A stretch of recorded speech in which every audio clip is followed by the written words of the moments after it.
আসসালামু আলাইকুম। আমি সাইমাস হাউস থেকে আবারও হাজির হয়ে গেলাম আপনাদের জন্য চমৎকার একটি কোপ্তা কারির রেসিপি নিয়ে। আজকে আমি আপনাদের করে দেখাবো নানাবিধ গুণসম্পন্ন আমাদের শরীরের জন্য উপকারী ঔষধি গুণসম্পন্ন যে কাঁচা কলা, সেই কাঁচা কলারই একটা রেসিপি শেয়ার করব আপনাদের সাথে।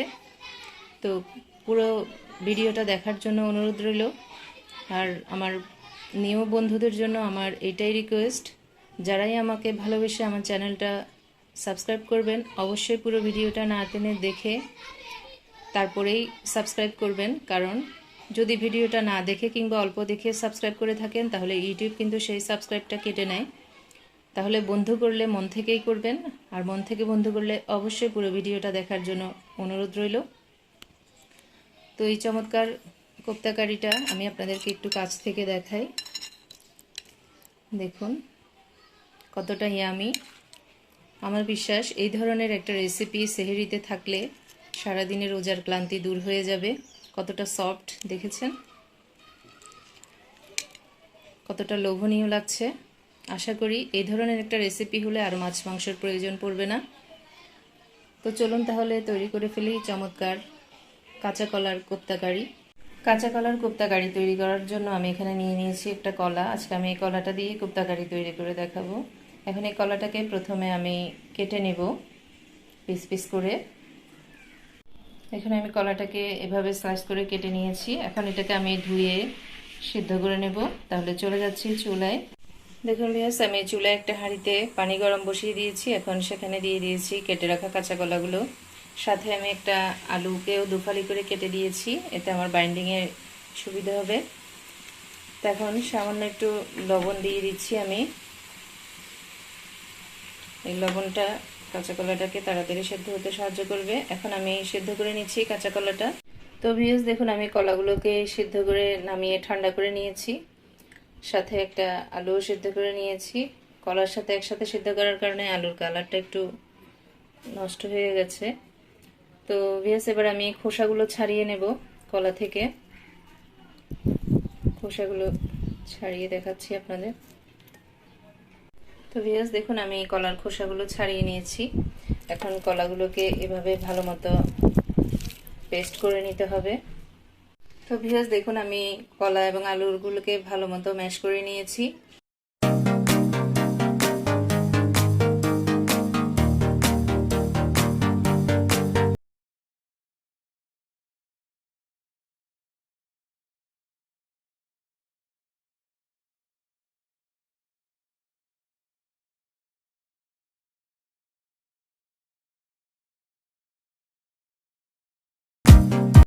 তো ভিউয়ার্স আমি ভালো মতো মেখে নিয়েছি। এখন আমি এগুলোকে বড়া শেপ দিয়ে নেব ভাজার জন্য। শেপটা যে যেরকম দিতে পছন্দ করেন, কেউ গোল গোল দিতে পছন্দ করে, কেউ একটু চ্যাপ্টা বা কেউ স্কোয়ার শেপও দিতে পারেন। তো আজকে আমি গোল শেপে দিব। তো সবগুলো শেপ দিয়ে ফিরে আসছি।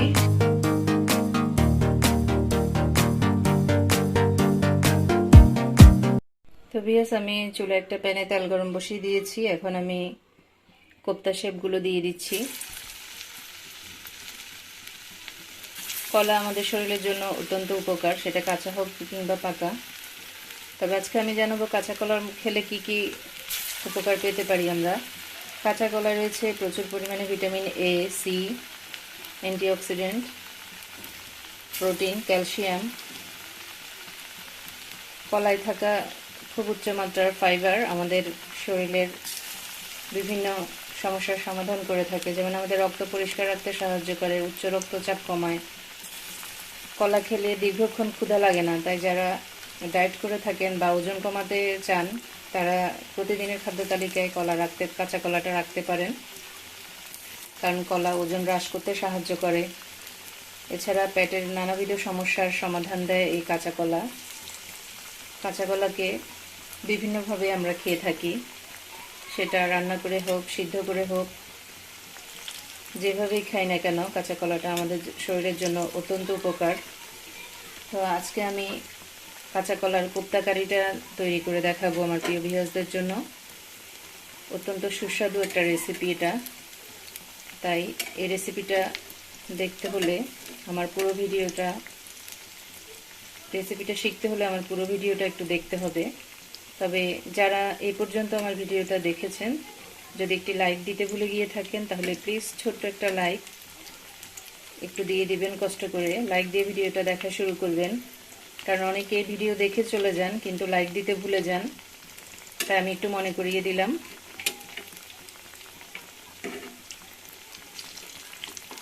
যারা আমার চ্যানেলের সাথে রয়েছেন তাদেরকে অসংখ্য ধন্যবাদ, আর যারা এখনও আমার চ্যানেলের একজন হননি তাদের কাছে আমার অনুরোধ, প্লিজ আমার চ্যানেলটা সাবস্ক্রাইব করে দেবেন আর পাশে থাকা বেল বাটনটা ক্লিক করে দেবেন যাতে আমার পরবর্তী ভিডিও নোটিফিকেশন পৌঁছে যায় আপনার কাছে। তো সুস্বাদু এবং উপকারী যে কোনো জিনিস আমরা খেতে ভালোবাসি, সেই জায়গায় যদি কাঁচা কলা হয় তাহলে তো কথাই নেই। তা আমি কথা বলতে বলতে কলাগুলোর কোপ্তাগুলোর এক পিঠ উল্টিয়ে দিয়েছি, আমার এক সাইড হয়ে গেছে। তা আমি আরেকটু ভেজে নেব, একটু ব্রাউন করে ভেজে তারপর আমি তুলে নেব। ভিউয়ার্স দেখুন আমার কোপ্তাগুলো ভাজা হয়ে গেছে।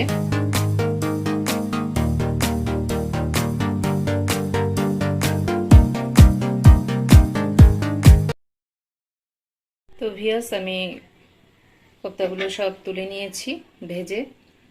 তো এবার আমি ওই কোপ্তা ভাজা তেলেই আমি এবার কোপ্তাগুলোকে রান্না করে নেব। দিয়ে দিচ্ছি পেঁয়াজ,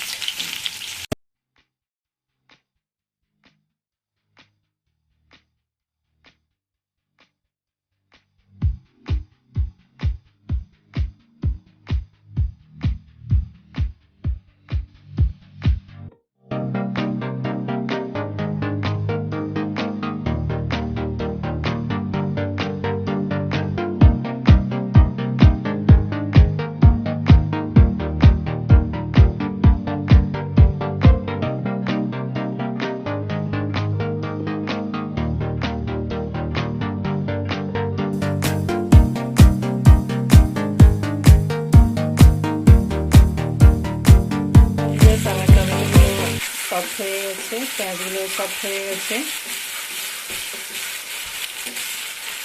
এই পর্যায়ে আমি অ্যাড করব আমার বাকি মশলাগুলো। দিয়ে দিচ্ছি হাফ টিস্পুন পরিমাণে ধনিয়া গুঁড়ো, দিয়ে দিচ্ছি হাফ টিস্পুন পরিমাণে জিরার গুঁড়ো,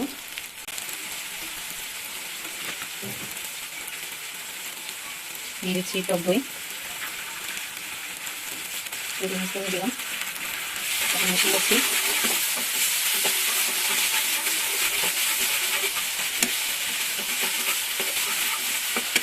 এই পর্যায়ে মশলাগুলো যাতে পুড়ে না যায় সেজন্য আমি একটু পানি দিয়ে দিচ্ছি।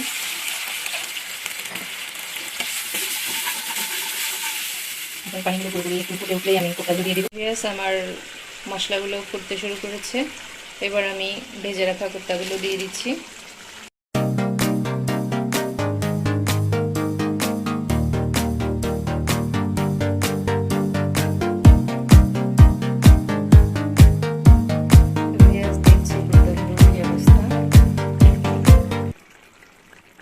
কোপ্তাগুলো হয়ে আসছে, তো আমি এই পর্যায়ে অ্যাড করছি দুটো কাঁচামরিচ মাঝখান থেকে কেটে দিয়েছি। তারপর আমি দিয়ে দিচ্ছি একটু ঘি।